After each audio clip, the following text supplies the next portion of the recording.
Good afternoon, and thank you, and wow, I am so privileged and so honored to be sharing this afternoon with all of you and these incredibly amazing women that are being honored today. I'd like to extend my congratulations to each one of you, Octavia, Michelle, Kelly, Patty, and all 50 women that have been included in the Impact Report. Your achievements not just inspire me, but also so many others to work harder, to be better, and to make a dent wherever we can. So I'm very, very proud to be standing alongside of you. So in life, there are moments when you stop and ask yourself, how did I get here? Like, why am I standing here? Well, this is definitely one of those moments for me. And I find myself going back to the beginning, back to my roots. I was born to incredible parents, amazing parents who served as doctors in the Indian Army. I was the firstborn, and as far back as I can remember, I made my parents very proud and happy 99% of the time. Okay, slight exaggerations of personal achievements are allowed from time to time, don't you think?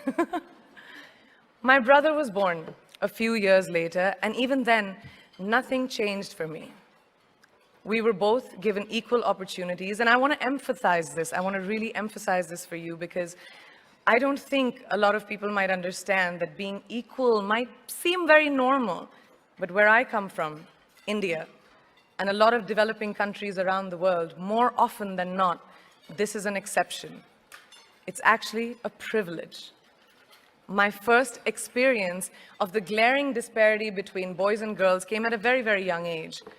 I grew up in a middle-class family with extremely philanthropic parents who constantly reminded me and my brother how lucky we were and how giving back to those who were less fortunate was not a choice. It was a way of life. Simple. I was 7 or 8 years old when my parents started taking me on these visits in a traveling clinic to developing communities around and villages around the city that we lived in called Bareilly. We were packed into this ambulance, and my parents would provide free medical care to people who couldn't afford it. My job at the age of 8 was assistant pharmacist. So I would count all the medicines, put them in an envelope, and give it out to patients. And I really took my job very seriously, very seriously.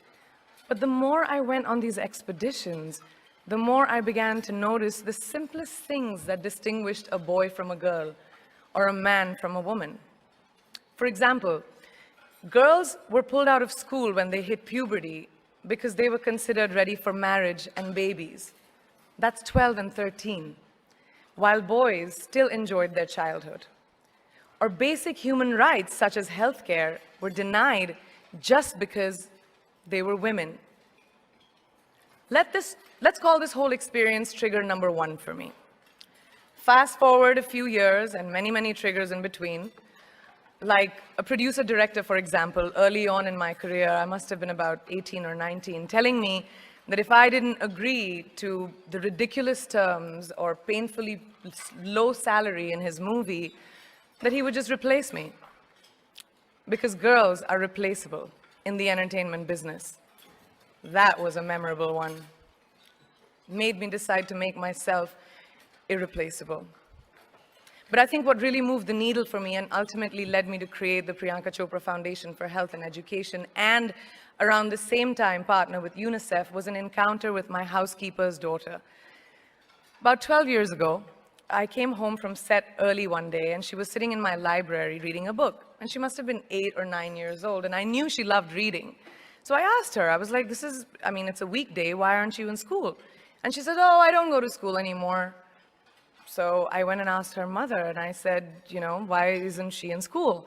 And her mom said that her family couldn't afford to send her and her brothers to school, so they chose the boys. The reason, she would eventually get married, and it would be a waste of money. I was completely blown, and it shook me to my core.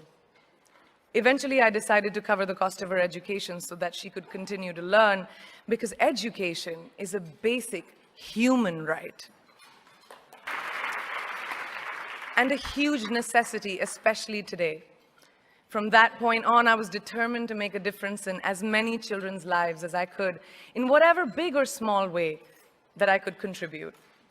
There's a really, really beautiful quote that I read recently, and I think it's absolutely appropriate to explain what I'm trying to say today. The hand that rocks the cradle, the procreator, the mother of tomorrow, a woman shapes the destiny of civilization. Such is the tragic irony of fate that a beautiful creation such as a girl child is today one of the gravest concerns facing humanity. Girls have the power to change the world. It is a fact, and yet today, girls are more likely than boys never to set foot in a classroom, despite of all the efforts and progress made over the last 2 decades. I'm just going to give you a stat, more than 15 million girls of primary school age will never learn how to read or write, compared to 10 million boys. Primary school, it's the beginning of our future.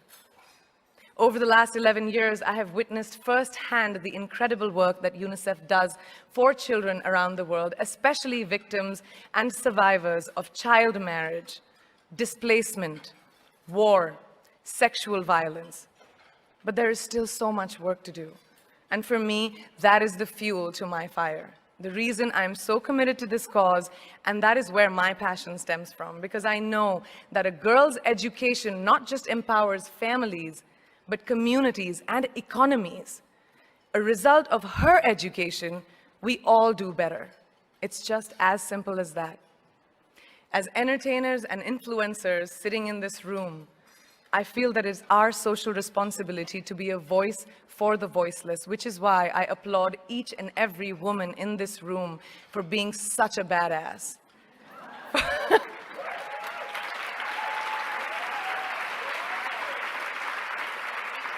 For using your platform and your voice to contribute to change, and for ensuring that there is not even one lost generation as long as we are alive.